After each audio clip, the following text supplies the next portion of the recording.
저희 3월 26일 소망교구 구역 건차례를 시작하겠습니다. 먼저 우리 찬송가 176장으로 함께 찬양하겠습니다. 잠시만요.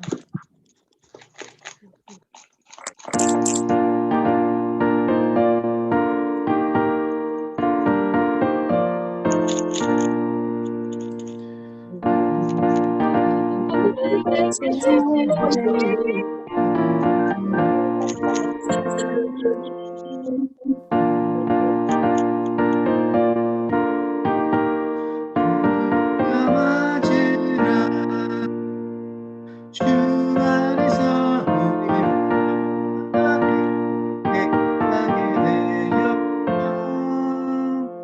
주 예수님 다시 오실 때에 모두 기쁨으로 맞으라. 주 오늘에 다시 오신다면 부끄러움 없을까. 잘하였다 주님 칭찬하며 우리 맞아주실까. 주 안에서 우리 몸과 마음이 깨끗하게 되어 주 예수님 다시 오실 때에 모두 기쁨으로 맞으라.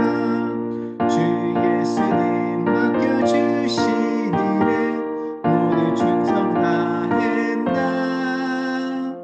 내 맘속에 확신 넘칠 때에 영원하시 걷겠네. 주 안에서 우리 몸과 마음이 깨끗하게 되어서 주 예수님 다시 오실 때에 모두 기쁨으로 맞으라. 주 예수님 언제 오시는지 한밤에나 낮에나 늦게 여서 주님 맞는 성도 주의 영광 보겠네. 주 안에서 우리 몸과 마음이 깨끗하게 되어서 주 예수님 다시 오실 때에 모두 기쁨으로 맞으라. 아멘. 네, 저희 총무님께서 먼저 저희 광고 말씀 주시겠습니다. 네, 교회 및 교구 소식 안내해 드리겠습니다. 금요기도회 교우 참여 신청, 신앙 간증, 성시 낭독, 교회생활 나눔, 찬양 추천, 기도 요청 등등 매주 목요일까지 우리 하병수 목사님에게 신청해 주시면 감사하겠습니다. 2021년 상반기 NLTC 수강생 모집 매주 수요일 10시 10주 과정 줌 유튜브 활용으로 4월 7일 개강하고 회비는 5만 원입니다. 4월 2일 금요일 송금요 예배가 저녁 8시에 있습니다. 상반기 경찰 모임 일정은 참고하시고요. 구역 모임 후에 모임 참여 명단과 구역원 기도 제목, 근황을 교구 서기 김양수 권사님에게 꼭 제출해 주시기 바랍니다. 이상입니다. 예, 광고 말씀 감사드립니다. 제가 추가로 언급하면 현재 NLTC 수강생을 모집하고 있고요. 원래 교회에 모여서 했는데 이제 그게 이제 어려운 상황이니까 줌과 유튜브를 활용해서 이제 진행을 한다고 합니다. 아마 오전에 한 2시간 정도 줌을 통해서 함께 강의를 듣고 아마 오후에 한 1시간이 안 되는 시간 이제 개별적으로 이제 유튜브 영상을 보고 이제 강의를 듣는 걸로 제가 들었고요. 원래는 12주 과정인데 10주 과정으로 조금 줄여서 한다고 합니다. 그래서 혹시 계신 구역의 구역원들 중에 NLTC 훈련을 받고자 하는 분이 있으면 꼭 추천해 주시길 바라고, NLTC 과정은 전도를 하고 그 전도한 그 대상을 함께 양육하는 그런 프로그램이에요. 그래서 전도를 어떻게 하는지 좀 배워보고 싶다, 참여해보고 싶다 하시는 분들은 참여하실 수 있고요. 현재 총 10명을 모집하는 상황이에요. 그래서 많지 않은 분들을 모집하니까 혹시 주변에 하실 만한 분이 있으면 저한테 알려주시면 제가 또 한번 연락을 드리도록 하겠습니다. 예, 그리고 이제 금요 기도회 교우 참여에 대한 것 잠시 다시 말씀을 드리면요. 지난번에 금요 기도회 할 때 한 분이 또 간증을 하셨고 또 다른 분은 또 찬양을 함께 나누면서 내가 왜 이 찬양을 좋아하는지에 대한 얘기를 했습니다. 그것뿐만 아니라 뭐 성시낭도, 교회 생활 나눔 이런 식으로 적어 놓았는데 어쨌든 그 금요 기도회 시간을 통해서 여러분들이 어떤 신앙적인 내용들, 다른 데서는 말할 수 없지만 교회에서 또 말할 수 있는 그런 내용들을 얘기할 수 있는 그런 장을 마련했으니까 혹시 뭐 이런 점들을 위해서 함께 기도했으면 좋겠다. 아니면 우리 교회가 뭐 이런 모습으로 나아갔으면 좋겠다. 아니면 나의 어떤 고민과 이런 것들 함께 나누고 함께 공감하고 한번 해결해 나갔으면 좋겠다. 어쨌든 좀 자유롭게 나누는 시간을 가지면 좋겠는데요. 원래 이렇게 말해도 이렇게 자유롭지 않고 많이 부담이 될 텐데 여튼 여러분들이 어떤 얘기할 수 있는 창구를 저희가 마련한 거니까 잘 광고해 주시고 또 참여하고자 하는 분들은 저에게 연락 주시면 제가 또 준비하도록 하겠습니다. 예, 오늘 말씀 함께 나누도록 하겠는데요. 오늘은 누가복음 21장 29절부터 38절의 말씀을 보고 함께 문제를 통해서 삶을 돌아보는 시간을 갖도록 하겠습니다. 성경 말씀 저 여러분이 한 절씩 번갈아 가며 읽도록 하겠습니다. 저부터 읽겠습니다. 이에 비유로 이르시되 무화과 나무와 모든 나무를 보라.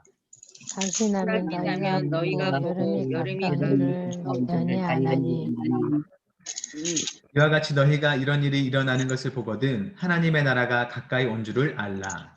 내가 진실로 너희에게 말하노니 이 세대가 지나가기 전에 모든 일이 다 이루어지리라. 천지는 없어지겠으나 내 말은 없어지지 아니하리라. 너희는 스스로 조심하라. 그렇지 않으면 방탕함과 술 취함과 생활의 염려로 미래에 지나치고 뜻밖의 그날에 같이 너희에게 임하리라. 이날은 온 지구상에 거하는 모든 사람에게 임하리라. 이러므로 너희는 차올 이 모든 일을 능히 피하고 인자 앞에 서도록 항상 기도하며 서 있으라 하시니라. 예수께서 낮에는 성전에서 가르치시고 밤에는 나가 감람원이라 하는 산에서 쉬시니 모든 백성이 그 말씀을 들으려고 이른 아침에 성전에 나아가더라. 아멘. 네. 오늘 말씀은 예수님께서 십자가 죽음을 앞두고 이제 그곳에 일어나게 될 여러 어려운 상황에 대해서 미리 예고를 해주신 말씀이죠. 본문의 글을 제가 읽어보겠습니다. 마음의 중심이 하나면 충의 삶을 살게 되지만 중심이 분산되면 환이 된다고 합니다. 이 한자를 보면 이게 가운데 중 마음심이잖아요. 그래서 마음의 어떤 중심이 하나면 충의 삶을 살게 된다. 충성스러운 삶을 살게 되지만 이 중심이 두 개가 되면 걱정을 하게 된다는 거죠. 그리고 마음이 나뉘게 되면 한 곳에 집중하지 못하고 그냥 걱정과 고통과 번민이 생긴다는 그런 말이겠습니다. 예수님께서 심판의 때가 임박했음을 설명하신 후에 마지막 날에 주 앞에 설 수 있도록 깨어 있으라고 하나님을 향해서 충성되어 있으라고 말씀을 하고 계십니다. 그리고 깨어 있다는 것은 예수님께서 다시 오실 그때를 준비한다는 뜻이겠죠. 말씀 나눔을 함께 살펴보겠습니다. 주님은 비유를 통해서 심판의 때가 임박했음을 가르쳐 주시는데요. 29절과 30절을 보면 하나님의 나라가 가까이 왔다는 것을 무엇에 비유해서 설명하고 계신가요? 무화과 나무. 네, 그렇죠. 무화과 나무에 비유해서 설명하고 계십니다.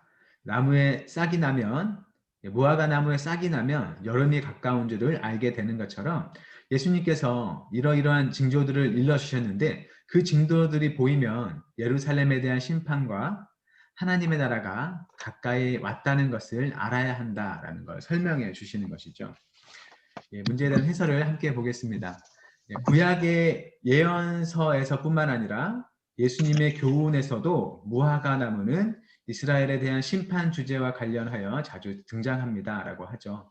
예수님께서 이렇게 말씀하신 건 예수님께서 어떤 창의적으로 혼자서 그렇게 하셨다기보다는 이미 구약의 예언에 무화과 나무에 비유해서 예루살렘에 대한 멸망, 이스라엘에 대한 어떤 심판에 대한 것들을 얘기를 하셨어요, 하나님께서. 예수님께서는 그것을 다시 인용하시는 것이죠. 이미 사람들이 무화과 나무 하면 떠올릴 그 모습을 다시 말씀하심으로써 무화과 나무에 대한 말을 통해서 이스라엘에 대한 심판을 말씀하시나 보다라는 걸 쉽게 떠올릴 수 있게 그것을 다시 이용한다고 볼 수 있겠습니다. 그렇게 무화과 나무의 비유를 한 것처럼 자연에서도 전조가 있고 나서 실체가 오는 것처럼 너희가 이런 징조를 보면 나의 경고의 말을 기억하라 라는 것이겠죠. 이스라엘에서 무화과 나무는 흔히 볼 수 있다고 하는데 겨울이 되면 잎이 나오기 시작하고 여름에는 무성해진다고 합니다. 그래서 무화과 나무에 연한 가지가 있고 잎사귀가 생기면 여름이 왔구나 라는 걸 알게 되는 것처럼 예수님이 일러주시는 이 징조들을 통해서 심판의 때가 다가왔다는 것을 알라는 것이죠. 근데 그 심판의 때라는 게 이스라엘 사람들에게 꼭 슬픔의 소식만은 아닐 수 있겠습니다. 하나님 편에 서 있는 사람이라면 그 심판을 통해서 다시 하나님의 구속의 때, 즉 하나님 나라가 가까이 왔다는 것을 알 수 있기 때문에 그것은 사실 또 다른 한편으로 보면 또 기쁨의 소식이 될 수도 있는 것이죠. 네, 이 예루살렘의 멸망과 성전 파괴는 이제 이스라엘과 성전 중심의 유대교가 무너지게 되고 하나님 나라가 모든 민족으로 확장될 것을 보여주는 사건이라고 볼 수 있습니다. 즉 지금까지 이 유대교는 여호와 하나님을 믿는 유대교는 이스라엘 중심이고 성전 중심이었어요. 하지만 예루살렘이 멸망하고 성전이 파괴되는 그 이후로는 확실히 그 하나님의 나라가 이스라엘뿐만 아니라 모든 민족으로 확장되는 것이고 예루살렘에 있던 성전 중심이 아니라 예수님을 믿는 모든 사람들이 한 명 한 명의 성전으로서 세워지는 그 기점이 된다고 볼 수도 있겠습니다. 그리고 그 일은 승천하신 주님께서 인자, 즉 참된 왕이요 심판주로 역사하신다는 것을 보여주는 사건이 될 것이라는 것이죠. 하늘에 오르신 예수님께서 다시 이 땅에 오셔서 이 땅을 다스리는 정말 왕이고 심판주라는 것을 보여주는 그 일이 될 것이다 라는 겁니다. 그래서 예루살렘의 멸망과 성전 파괴가 물론 이제 2000년 그 전 당시에는 예루살렘이 멸망하는 일로 보겠지만 사실 그 일이 포함하는 건 하나님의 나라가 임할 것이다 라는 걸 또 보여주는 증거이기 때문에 예수님의 예언이 확실히 이루어질 것이다. 예수님께 다시 오셔서 이 세상을 다스릴 것이다 라는 걸 보여주는 사건이 된다고 생각할 수 있겠습니다. 무엇보다 예수님께서 이제 징조를 먼저 말씀해 주시는데요. 징조라는 건 하나님의 인내의 표현이다. 그리고 어서 돌아오길 촉구하는 하나님의 간절한 호소라고 볼 수 있겠습니다. 하나님께서는 사실 즉각적으로 그 심판과 또 멸망의 일을 행하실 수도 있겠지만 이런 징조를 보여줌으로써 사람들이 하나님께 회개하고 돌이키기를 원하시는 것이죠. 그래서 징조를 보여준다는 것은 하나님께서 너희가 돌아오기를 원한다라는 그 하나님의 마음의 표현일 수 있고 또 간절한 호소라고 볼 수 있겠습니다. 그래서 지금 하나님 나라에서 이 왕을 영접하지 않는다면 누구든 그 심판의 날에는 주님을 나의 구속주가 아니라 심판주로 만나게 될 것이다 라고 얘기하는 것이죠. 다음 문제 보겠습니다. 그렇다면 32절에서 말하는 이 모든 일은 언제 일어난다고 얘기하고 있나요? 이 세대가 가기 전에. 그렇죠. 32절에 보면 내가 진실로 너에게 말하노니 이 세대가 지나가기 전에 모든 일이 다 이루어지리라 라고 얘기하고 있습니다. 그러니까 지금 예수님의 말씀을 듣고 있는 이 세대가 지나가기 전에 일어날 것이다 라고 얘기를 하죠.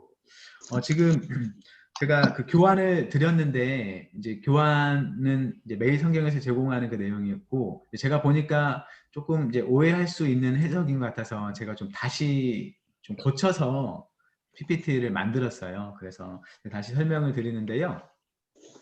32절에서 언급되는 이 세대의 의미가 사실 분명하지는 않은 것 같아요. 여러분이 아마 이제 성경을 읽어보셔도 알겠지만 앞에 나오는 내용이 예루살렘의 군대들에게 에워싸여서 멸망할 것이다 말한과 더불어서 그 뒤에는 또 27절에 인자가 구름을 타고 올 것이다. 예수님께서 다시 오실 그 재림의 때도 이제 함께 얘기하고 있습니다. 그래서 예루살렘과 성전이 파괴되는 그 일과 더불어서 하나님의 나라가 오는 그 종말의 때도 이 모든 일에 포함된다고 사실 볼 수 있겠죠. 그래서 좀 이게 좀 어려운 그런 구절이에요. 분명 이 세대라 함은 예수님께서 이때 당시에 예수님의 말씀을 듣는 사람을 가리키는 것 같은데 사실 지금의 시점으로 보면 성전 파괴의 일은 일어났지만 이 세상의 종말은 아직 오지 않았잖아요. 그래서 이 구절을 해석하는 게 참 어려운데 제가 쓴 글을 함께 읽어보겠습니다. 32절에서 언급되는 이 세대의 의미가 분명하지 않습니다. 이 모든 일을 성전 파괴만을 가리키는 것으로 본다면 이 세대는 예수님 당대의 사람들을 가리키는 것으로 볼 수 있겠습니다. 하지만 이 모든 일이 성전 파괴와 더불어서 인자의 재림과 하나님의 나라가 임하는 세상의 종말을 가리키는 것이라면 이 세대는 예수님 당대의 사람들과 더불어서 이후의 모든 사람들을 가리킨다고 볼 수 있겠습니다. 예수님의 이 말씀대로 사실 예루살렘은 주후 70년에 초토화됐고 또 성전도 그 형체를 알아볼 수 없음하게 되었습니다. 그렇죠. 역사 속의 일이었죠. 하지만 예수님께서 예수님의 재림하실 거라고 예언하셨는데 그 말씀은 아직 이루어지지 않았다는 것은 이 경고의 말씀이 그때 당시에 예수님의 말씀을 들었던 사람들뿐만 아니라 현재를 살아가는 우리 세대도 반드시 귀 기울여 들어야 하는 경고의 말씀이라는 것을 우리가 기억해야 한다는 걸 가르쳐 주겠습니다. 혹시 이 부분에 대해서 혹시 궁금하신 점이 있으실까요?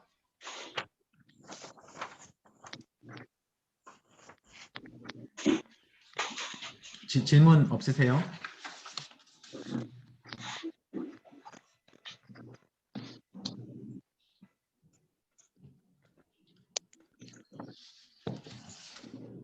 이해가 잘 되시나요?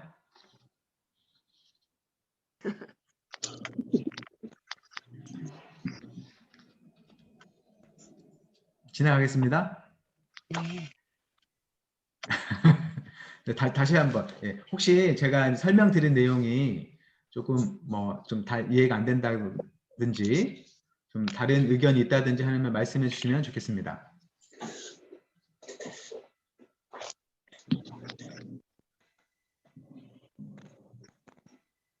함께 그 살펴본 구절이요. 이제 참 해석이 여러 가지로 갈리게 되는 그런 구절이어서 이렇게 제가 이제 재차 여쭙는 거고요. 그대로 이해가 되신다면 다음 나눔 질문으로 넘어가도록 하겠습니다. 나눔 질문입니다.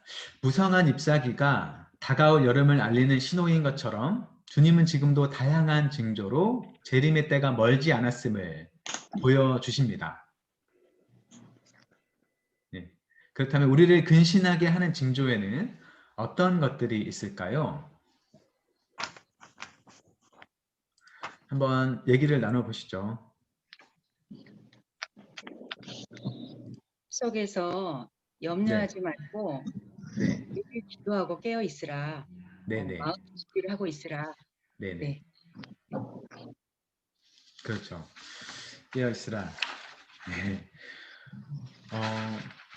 지금 예수님께서는 무화과나무 잎사귀가 여름 알려주는 것처럼 이러한 징조가 있으면 종말이 다가왔음을 생각해라 라고 하는데요. 아마 여러분도 뉴스에서나 어떤 사건이나 사고를 보거나 또는 주변 어떤 모습들을 보면 와 종말인가 보다. 정말 세상이 망할 때가 왔나 보다 하고 생각할 때가 있을 것 같아요. 주로 여러분은 어떤 것을 볼 때 그런 생각을 하게 되시나요?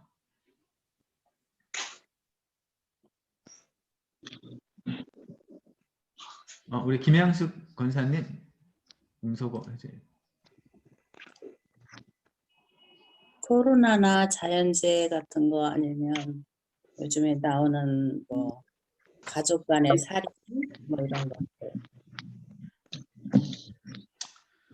그렇죠. 지금 코로나를 보면서도 정말 이건 하나님의 엄격한 엄중한 심판이다라고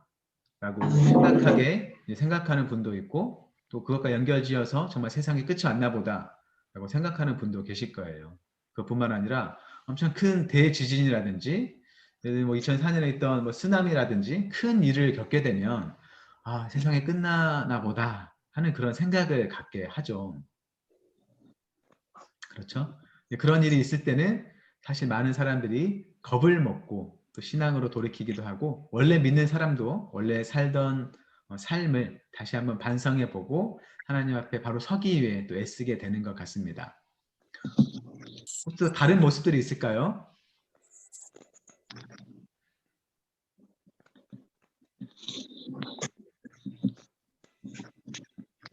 제가 지목을 해야 할까요?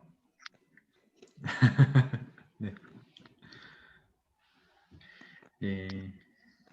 다음 질문으로 넘어가도록 하겠습니다. 네. 심판을 면하고 주님 앞에 설 수 있도록 예수님께서 성도의 삶을 읽게 우십니다. 네, 마음을 둔하게 하는 것과 깨어있게 하는 것이 있는 것으로 말씀하시는데, 그게 무엇이라고 말씀하시나요? 마음을 둔하게 하는 것에는 어떤 거 있나요? 34절 앞쪽에 있는데, 술 취함, 과 수치함과 생활의 염려. 조심하라. 그러면요. 네, 그렇죠. 방탕과 술 취함과 생활의 염려로 마음이 둔해지게 하지 말라라고 말씀하시고, 또 깨어있게 하는 것은 어떤 게 있을까요? 34장 앞절, 또 36절. 조심하고 기도하라. 그렇죠. 조심하고, 조심하고 기도해라. 그렇게 깨어 있어라라고 말씀을 하십니다. 네, 예수님은 모아가나무 비유를 통해서 심판의 때가 임박했다라고 설명하신 후에 그 날을 대비할 수 있도록 성도들이 어떤 태도로 살아야 하는지에 대해서 가르쳐 주시죠. 그래서 심판의 날을 대비하는 성도는 주님 앞에 설 수 있도록 조심하고 깨어 있어야 한다고 합니다. 여기서 깨어 있어야 한다는 것은 준비한다는 것이겠죠. 그 날이 다가오는 것을 그저 아무 생각 없이 있다가 맞이하는 것이 아니라 그 날이 올 것을 알고 미리 준비한다는 것이겠습니다. 가장 중요한 준비는 마음의 준비겠죠. 방탕과 취함, 염려의 마음을 빼앗긴 채 이 땅의 삶에만 파묻혀 살다가 예기치 않게 심판의 날을 맞이하지 않도록 주의해야 한다는 것이죠. 네. 그래서 그때가 다가올 때 놀라지 않도록 하나님 앞에 바로 서야 한다는 걸 얘기합니다. 그리고 또 주의만 해서는 안 된다고 하죠. 그저 조심만 하는 것이 아니라 항상 기도하면서 깨어 있어야 한다고 합니다. 그래서 깨어 있기 위해서 기도해야 될 뿐만 아니라 또 기도하기 위해 깨어 있어야 한다라고 말씀하시죠. 그렇게 영적인 권태, 나태에 빠지지 않을 뿐만 아니라 하나님께서 보여주시는 갖가지 징후들 속에서 하나님의 뜻을 깨달을 수 있는 영적 민감함과 또 분별력을 주시도록 기도에 힘써야 한다고 말씀하십니다. 그래서 이 기도가 항상 내 삶에 규칙적으로 있는 일부가 되어야 하고, 또 다시 오실 주님을 기다린다는 게 그때 오시면 나에게 어떤 벌을 주실까 하는 어떤 불편한 긴장이 아니라 자연스러운 일상이 될 수 있도록 늘 하나님께서 다시 오신다는 것을 또 기억하고 기대하고 소망하는 모습으로 살아가야 한다고 얘기할 수 있겠습니다. 한 가지 한번 질문을 드리고 싶어요. 여러분은 예수님이 다시 오신다는 것에 대해서 어떤 생각을 갖고 계신가요? 그날이 오는 것을 나는 조금 사실 무섭다 라고 생각할 수도 있고, 아니다, 나는 빨리 왔으면 좋겠다 라고 생각하실 수도 있겠죠. 예수님이 당장 오셨으면 좋겠어요?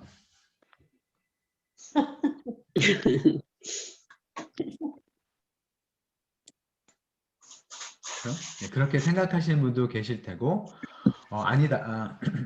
나는 아직 좀 이 땅에 좀 재밌고 좀 즐거운 것들을 많이 누리고 하나님 나라에 갔으면 좋겠다라고 생각하시는 분도 계실 테고요. 또 많은 분들이 또 주변에 아직 믿지 않은 사람들이 있기 때문에 주님이 아직 오지 않았으면 좋겠다라고 생각하실 수도 있을 것 같아요. 네. 하나 생각나는 게 이제 사도 바울이 서신서를 보면 그런 얘기를 하죠. 내가 사실 마음으로는 하나님과 함께 하고 싶다. 예수님 옆으로 빨리 가고 싶다. 하지만 이 땅에서 내가 있는 것이 이 땅에 아직 있는 교회를 위해서 그들을 위해서 유익하기 때문에 사실 어느 쪽이 좋을지 나는 모르겠다. 다만 내 삶에 충실할 뿐이고 그럼에도 하나님 나라를 소망하며 산다라는 식의 얘기를 했습니다. 참으로 주님 나라 가는 것이 우리에게 가장 큰 복이고 즐거움이 될 테지만 그럼에도 우리가 이 땅을 살아간다는 것은 또 아직 우리가 이 땅에서 해야 할 일도 있을 테고 또 알아야 할 것들이 있는 이유이겠죠. 그래서 주님 나라가 다가오는 것이 우리에게는 어떤 두려움이 되지 않고 또 소망과 기대가 될 뿐만 아니라 또한 주님 나라가 아직 임하지 않았다는 것에서 또 우리의 삶의 모습을 찾고 우리가 해야 할 과제를 찾고 그 일을 수행하는 우리 삶이 됐으면 좋겠습니다. 네, 다음 문제로 보겠습니다. 십자가의 때가 다 되었지만 마지막까지 주님이 힘쓰신 일은 무엇입니까? 라고 질문을 하죠. 37절을 보면 예수님께서 어떻게 하셨나요? 성전에서 가르치. 밤에는 감람원에서 기도. 네, 낮이면 성전에서 가르치셨고 밤이면 감람원이라 하는 산에서 쉬시니라고 돼 있습니다. 사실 우리가 가진 성경을 보면 이제 쉬었다고 돼 있잖아요. 쉬었다고. 예. 그러니까 가서 뭐 주무시고 쉬셨나라고 생각할 수도 있어요. 물론 뭐 쉬기도 하셨겠죠. 그런데 22장 39절을 보면 습관을 따라서 감람산에 가셨다라고 했더니 또 제자들도 따라갔다 하는데 그곳에서 또 기도하는 모습이 나와요. 예수님이. 그런 걸 보면 또 밤에는 감람원에 가셔서 쉬기도 하셨지만 참 기도에 힘쓰셨다라고 추측을 할 수 있겠고 우리가 가진 성경에는 쉬셨다라고 돼 있지만 또 다른 성경들을 보면 쉬셨다라는 말이 아니라 감람원으로 가셨다. 감람원에 계셨다. 그곳에 이제 계시다는 걸로 이렇게 주로 표현을 번역을 해놨습니다. 그래서 쉬셨다라는 게 전적으로 뭐 쉬셨다 그런 의미는 하지 않는 것 같아요. 그래서 예수님께서는 낮에는 성전에서 열심히 사람들을 가르쳤고 밤에는 기도를 하셨구나라는 걸 생각할 수 있는 것이죠. 그렇게 예수님께서는 며칠 후면 십자가에서 죽으실 것을 아시면서도 하루하루 충실하게 사명을 다하며 사셨습니다. 생의 마지막 순간까지 말씀을 전하고 기도하는 일에 힘쓰셨죠. 낮에는 성전 권력자들의 지속적인 반대에도 전혀 물러남 없이 성전에서 말씀을 가르치셨죠. 이 세상에서 남은 시간 동안 사력을 다해서 생명을 살리는 진리의 말씀을 가르치고 전하셨습니다. 얼마 남지 않은 기간 동안에 하셔야 될 일을 최선을 다해서 하신 거죠. 그렇게 진리의 가르침이 실종된, 진리의 가르침을 잃어버린 성전의 기능을 회복시키기 위해서 열심히 백성들의 마음을 일깨우셨고요. 또 밤에는 아버지의 뜻을 묻고 그에 순복하기 위해서 감람산에서 기도를 하셨습니다. 기도 외에는 위기와 시험을 이기는 길도 없고 사명을 이루는 길도 없기 때문이겠죠. 이 기도 없이는 십자가의 순종도 불가능하기 때문이라고 볼 수 있습니다. 예수님에게 기도의 처소란 그저 위급할 때 찾고 피하는 은신처가 아니라 하나님 아버지와의 교제 안에서 길을 찾고 쉼과 힘을 얻는 안식처였다라고 생각할 수 있겠습니다. 이처럼 마지막까지 최선을 다해 사명을 감당하고 깨어 기도하시는 모습을 우리가 마지막 때를 살아가면서 어떠한 모습으로 살아가야 하는지를 우리가 알려주시고 모범이 되어주셨죠. 예수님 모습을 통해서 우리가 이 땅을 어떻게 살아가야 하는지를 배울 수 있겠습니다. 나눔 질문 보겠습니다. 주님의 재림날이 언제일지 모르니 주님을 맞이하려면 늘 깨어 있어야 합니다. 주님과의 살아있는 관계만이 그날의 우리 안전을 보장해 줄 것입니다. 최근에 안일한 나를 일깨운 말씀은 무엇이었는지, 또는 반대로 주님과의 관계를 위협하는 유혹은 무엇이었는지 함께 이야기해 봅시다. 네, 한번 본인의 생각을 나눠주셨으면 좋겠는데요. 최근에 뭐 이런 말씀을 내가 보니까 내가 하나님 앞에 이렇게 살아야겠다. 지금 있는 이 모습을 고쳐야겠다라는 생각이 들도록 해준 어떤 말씀이 있었을까요?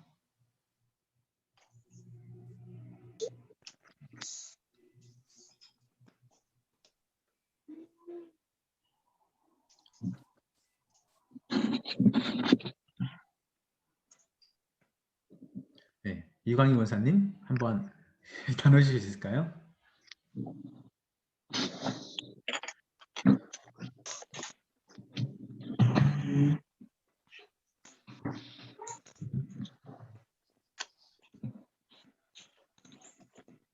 권사님 소리가 안 들립니다.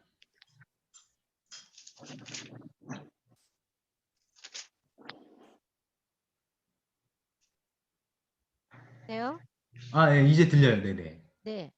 그러니까 목사님 저는요 그냥 있는 자리에서 가끔씩 저는 내가 이렇게 나이가 먹도록 뭐 하는 게 뭐가 있는가.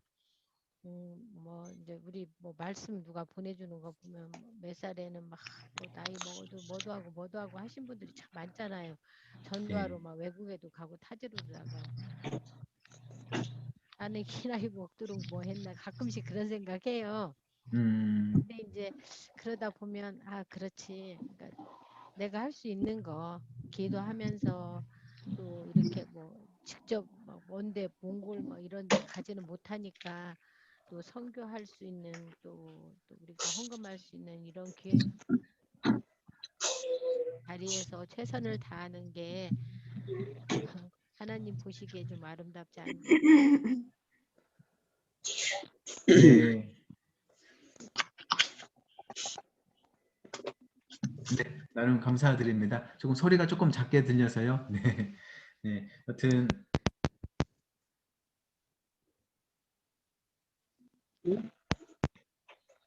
네, 권사님 말씀 다 하셨죠? 네. 네, 네, 이렇게 다른 사람의 모습을 보고 또 자신을 돌아볼 때 또 내가 어떻게 살아야 하는지를 또 이렇게 다시 한번 반성도 하게 되는 것 같습니다. 우리가 있는 재밌어요. 자리에서 유혹하는 거 있어요, 목사님. 유혹하는 거. 네네. 유혹하는 거는 텔레비전에서 나오는 요새 이제 밖에 못 나가잖아요, 목사님. 그래서 미드 영화 보는 걸 너무 좋아해서 밤에 늦게까지도 보고 있어요. 이거 유혹이에요. 미국 드라마요? 네. 네네. 제가 방금 소리가 들려가지고 잘 못 들었는데, 이제 또 어떤 미디어를 통해서 또 하나님과의 관계에 소홀해지기도 하고 여러 가지도 있는 것 같아요. 참 어려운 것 같아요. 그래서 우리가 살아가는 문화 속에서 하나님과의 관계를 계속 꾸준하게 성실하게 이뤄가는 게 어려운 것 같은데, 어쨌든 계속 분별하고 고민하는 게 참 필요한 것 같습니다. 저도 그렇고요. 우리가 세상과 단절해서 살 수는 없고 그들이 경험하는 즐거움도 우리도 함께 느끼고 또 누리고 살아가는데, 그 안에서도 어떤 것은 또 하나님이 보시기에 이제 옳지 않은 게 있겠죠. 그런 것들을 잘 분별하고 그런 것들을 넘어서서 변형시키는 그런 우리의 생각과 삶의 태도와 삶의 모습들이 됐으면 좋겠습니다. 다른 분들도 한번 얘기를 나눠주셨으면 좋겠는데, 우리 김영석 권사님 얘기하실 수 있을까요? 권사님을 일깨우셨던 말씀이 있다면 혹시 얘기해 주셔도 되고, 아니면 하나님과의 관계를 위협하는 어떤 유혹 같은 어려움 같은 건 있었으면 어떤 것이었는지 나눠주셨으면 좋겠습니다.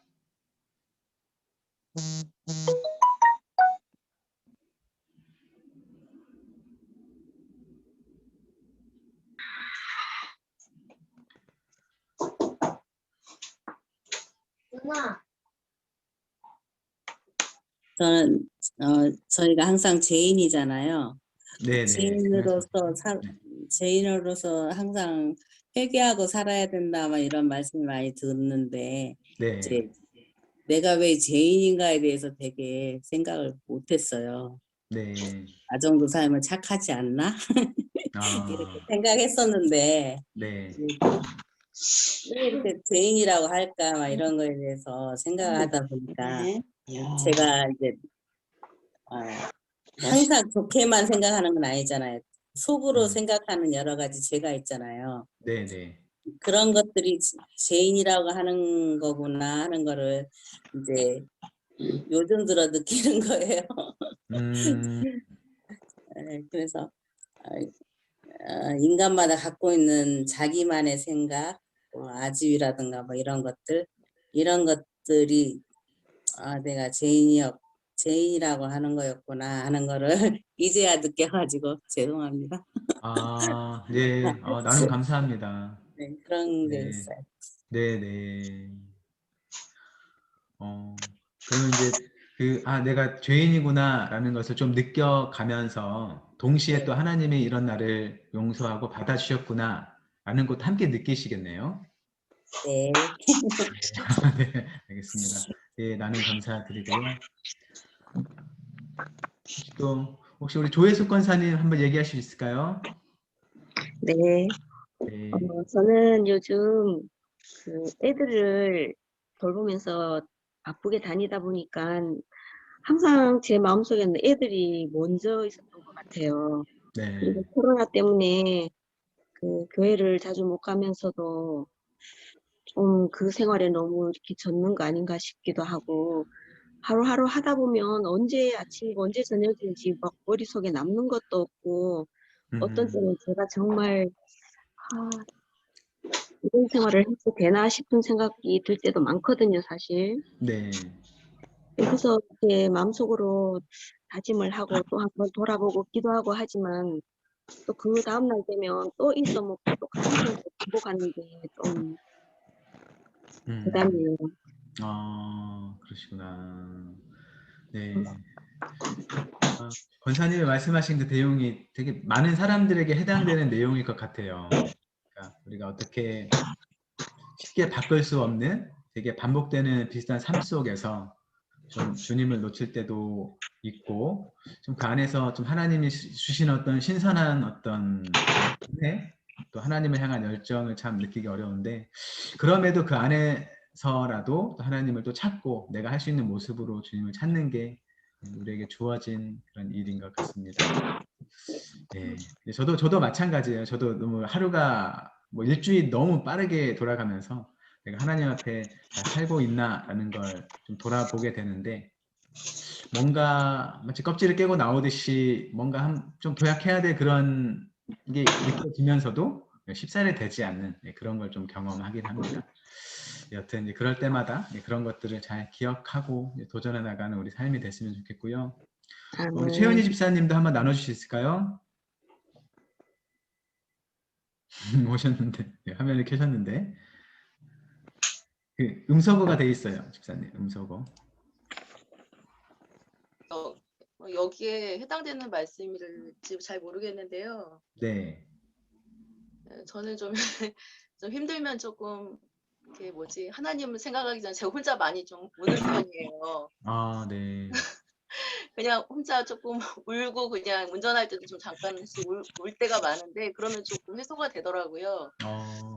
네, 그런데 말씀을 요새 읽으면서 보면은 그 누가복음 26장 1장에 항상 좀 그랬어요. 왜 나만 울어야 되나 이럴 때가 있었는데 우는 자가 복이 있대요. 네. 우는 자가 복이 있고 나중에는 웃게 될 거고 지금 웃는 자는 나중에 외통함에 울리로다 이런 말씀이 있더라고요. 네. 그래서 제가 얼른 적었어요. 그 말씀을 찾고. 네네. 네, 그랬고요. 그다음에 이제 관계를 위협하는 유혹이 뭐냐면 이제 좀 이게 뭐 문제가 해결되지 않거나 힘이 들 때는 마음적으로는 기도 시간을 좀 더 많이 확보를 해야 된다, 기도를 해야 된다 생각이 들면서도 기도를 한다고 할 때 그런 다른 할 일들이 더 먼저 우선순위가 되는 거예요. 네. 그래서 그 우선순위를 하다 보면 또 이제 기도 시간을 놓칠 때가 많고 네. 그래서 지금 제가 이제 기도 시간, 예배 시간을 먼저 1순위로 둬야 되는 게 이제 저의 그 올해의 목표거든요. 네. 네, 그렇습니다. 네. 네. 나눔 감사드립니다. 네. 여튼 여기 계신 모든 구역장님들 하나님 안에 있을 때 우리가 현재 어떤 삶을 살아갈지라도 결국 웃게 될 것을 우리가 기대했으면 좋겠습니다. 아멘. 네. 사실 저도 뭐 천국을 갔다 온 사람은 아니기 때문에 그것이 이렇더라 라고 말씀을 못 드리겠지만 그럼에도 우리의 믿음에 동반된 하나님이 주신 어떤 기쁨, 은혜를 생각한다면 우리가 예상하지 못했던 훨씬 큰 그 기쁨으로 우리를 맞이해 주실 것 같아요. 그래서 모두 힘내시고 하나님 안에서 깨어 살아가는 우리가 됐으면 좋겠습니다. 나눔 질문, 다른 질문 보겠습니다. 다음 질문. 네. 주님의 재림에 대한 기대와 소망으로 생각을 채울 때 내 삶의 태도와 선택은 달라질 것입니다. 주님처럼 소명에 붙들려 사는 삶이야말로 늘 깨어있는 길입니다. 어떤 상황을 만나도 결코 멈춰서는 안 되는 나의 소명. 교회의 사명은 무엇일까요?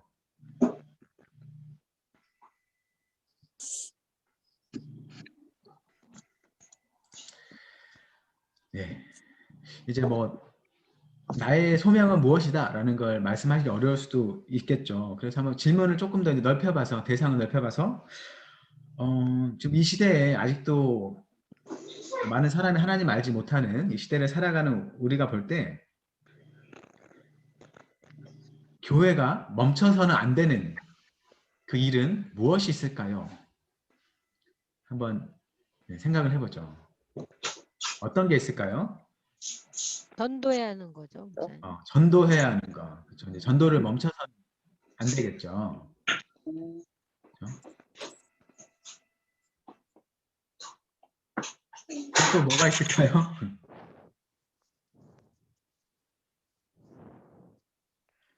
제일 중요한 게 전도 아니겠어요, 목사님? 땅끝까지 이르러 내 증인이 되라고 하셨으니까. 네, 그렇죠. 네, 믿지 않는 한 영혼을 위해서 99마리 놔두고 한 마리 찾듯이 제일 중요한 게 그건데 이제 우리가 삶 속에서 그게 적용이 돼야 되는데 잘 못하고 있으니까.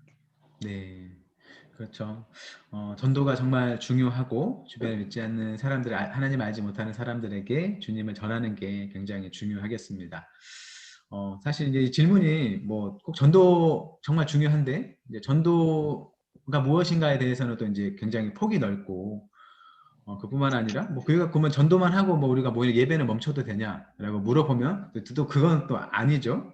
그리고 이제 질문을 보면 그냥 교회가 이제 늘상 했던 그런 것들에 충실하게 또 정직하게 또 올바른 모습으로 행하는 게 중요하다라고 생각할 수 있겠는데요.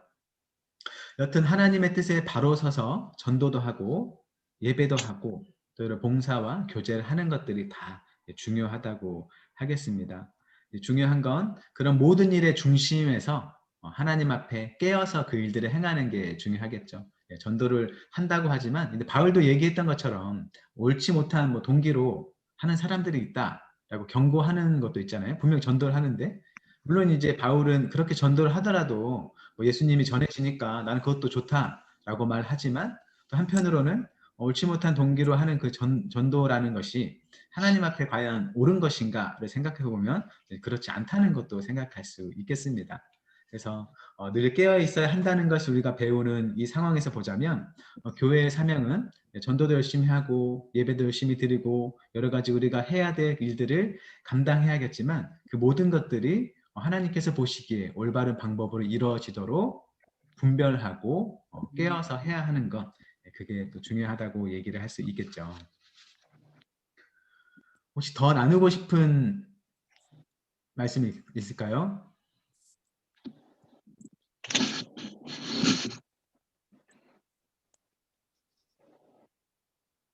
네, 오늘 말씀 공부는 여기서 마치도록 하고요. 한 가지 이제 말씀드리고 싶은 건 저희 이제 계속 다시 구역 모임이 재개돼서 진행되는데요.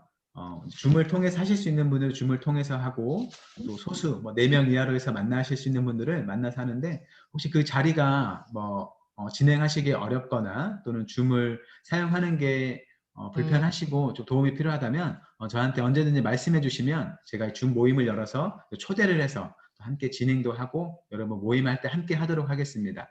사실 이 줌은 이제 설치만 하면 이제 그 제가 링크를 보내드리면 클릭만 하면 들어오실 수 있잖아요. 그래서 그것만 하면 되는 간단한 거니까 혹시 고역원들에게 알려주셔서 간단하게 할 수 있다 라고 설명해 주시고 저와 함께 할 수 있도록 그렇게 안내를 해 주시면 좋겠습니다. 혹시 오늘 함께 나눈 말씀 중에 뭐 궁금한 점이나 혹시 질문이 있으실까요? 네. 네, 없으세요? 네.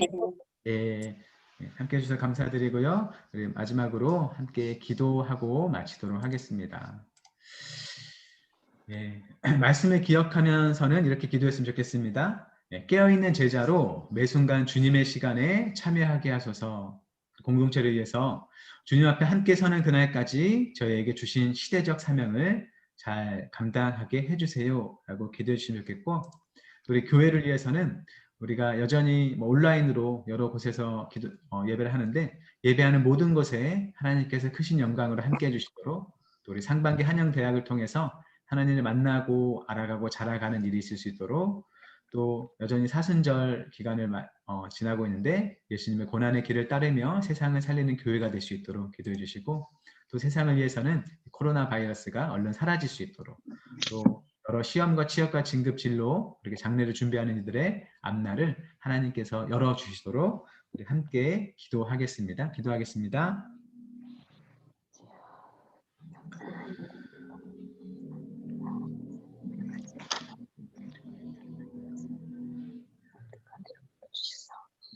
하나님 주님께서 이렇게 말씀하시는 모든 것들을 통해서 주님 앞에 나아갈 수 있도록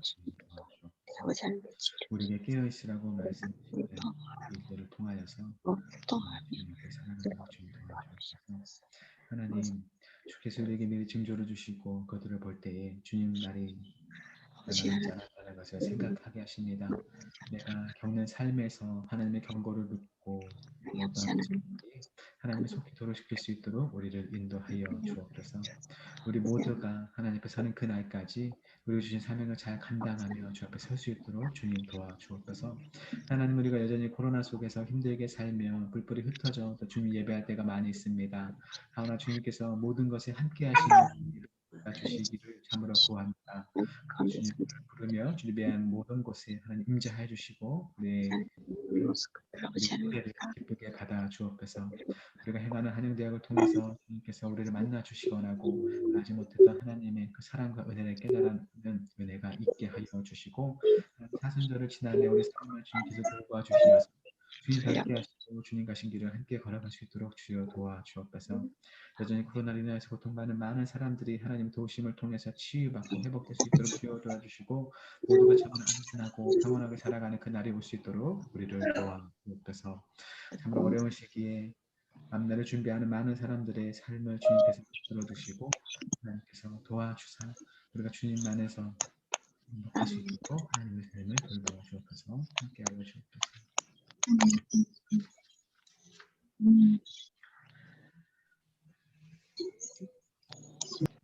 제가 기도하고 마무리하겠습니다.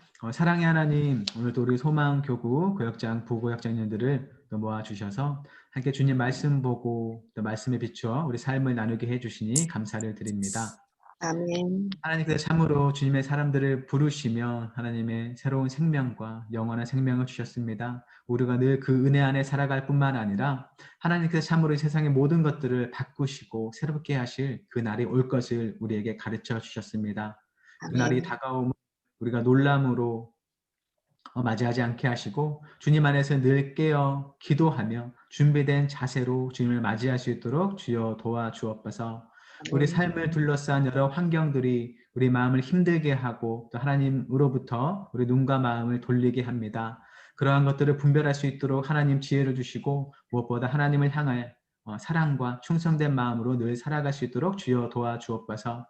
우리가 여전히 이 땅을 살아가는 것이 우리가 해야 할 일이 남아 있음을 또 우리에게 말씀하시는 줄로 생각합니다. 우리 주변에 있는 많은 사랑하는 사람들, 그들이 주님 앞에 바로 설 수 있도록 우리를 통하여 일하여 주시고 그들을 향한 기도와 모든 헌신이 참으로 하나님을 향한 것이 될 수 있도록 주께서 도와주옵소서. 그리하여서 이 땅에 살아가는 모든 사람들이 참으로 주님 오심을 기쁨으로 맞이하고 모두가 하나님 나라에 함께 들어가는 그 축복이 우리 가운데 충만하게 임할 수 있도록 주여 도와주옵소서. 지금 함께하는 부구역장님들 하나님께서 복을 내려주셔서 그들의 모든 삶을 주께서 친히 인도하여 주시길 원하고 구역원 한 명 한 명을 향한 주님의 사랑을 동일하게 부어주셔서 그 따뜻한 마음으로 구역원 한 명 한 명을 생각하고 바라보며 그들을 보살피고 그들을 위해 기도할 수 있도록 우리를 도와주옵소서. 우리를 통하여서 이 소망구역의 각 구역을 세워주시고 이 교구를 일으켜 주시기 원하고 우리를 주님의 교회로 성전으로 불러주셨으니 늘 거룩함을 유지하며 살아가는 우리가 될 수 있도록 또한 우리를 통하여서 무너져가는 세상의 많은 일들을 다시금 주 앞에 일으킬 수 있도록 하나님 역사하여 주옵소서. 오늘 함께해 주신 그 은혜에 감사드리오며 우리의 모든 삶을 주 앞에 맡겨드리오며 예수님의 이름으로 기도드립니다. 아멘. 주님께서 가르쳐주신 기도 함께 드리겠습니다. 하늘에 계신 우리 아버지, 아버지 이름을 거룩하게 하시며 아버지 나라가 오게 하시며 아버지의 뜻이 하늘에서와 같이 땅에서도 이루어지게 하소서. 오늘 우리에게 일용할 양식을 주시고 우리가 우리에게 잘못한 사람을 용서해 준 것 같이 우리 죄를 용서해 주시고 우리를 시험에 빠지지 않게 하시고 악에서 구하소서. 나라와 권능과 힘이 영원히 아버지의 것입니다. 아멘. 감사합니다. 수고하셨습니다. 감사합니다.